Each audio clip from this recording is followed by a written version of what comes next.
Welcome again. You are not in the wrong place. You heard me?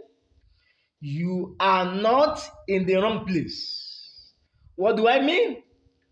I mean, being an husband to that woman, it is not by mistake. Being a wife to that man, it is not by mistake.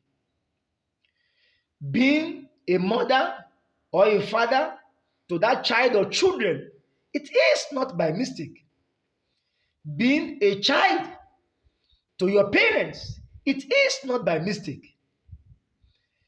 That friendship with that fellow, it is not by mistake. Being in that workplace, it is not by mistake. Being in that neighborhood, being in that environment, it is not by mistake.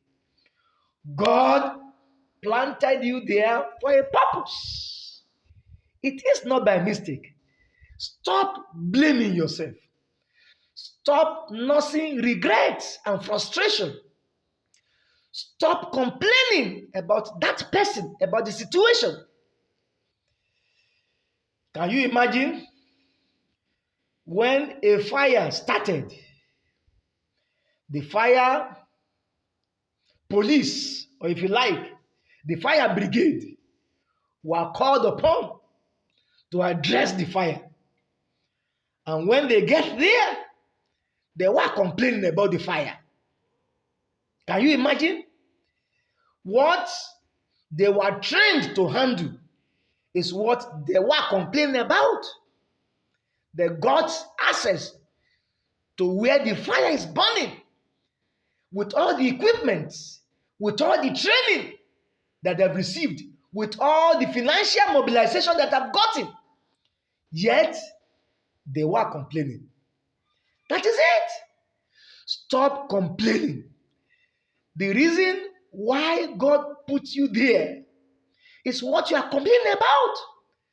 God knew that man was like that before he asked you to marry him.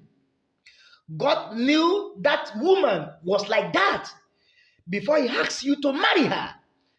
God knew the kind of parents those man, woman had before he planted you there as one of their child or children. God knew that workplace, knew that environment, knew that neighborhood. Even what you are yet to see now, God knows everything. It is his purpose for you to be there. He deliberately planted you there. He did not make mistake. He planted you there for a purpose, for his glory. Do you know what? If you can check yourself very well, the Lord has already equipped you to be able to address that situation. Only you need to look unto God and ask him for help. Ask him to bring that virtue that he has already planted in you, that training he has given you over the years, even to address that situation. You are not there by mistake, and you are not there for nothing. I want to ask you to look unto God. If he has planted you there, then the best person to ask for the exact thing you need to do to address that situation is God himself. Remember the book of 1 Samuel, chapter 17. If you begin to read where David was sent to the battlefield to go and care for his brethren, exactly in verse 29, he said to Eliab and other brethren, is there not a reason why I'm here? Why are you pestering my life? I'm here for a reason, for a divine reason, for a divine purpose, beyond the issue of giving you food. The same thing, my brother, the same thing, my sister. You are there for a purpose. You are there to stand for God. Generally speaking, you are there to restore that man back to his Christian life, to our Christian life. Generally speaking, you are there to transform and change that man, that woman, that situation. Generally speaking, you are there for the purpose of evangelism and soul winning.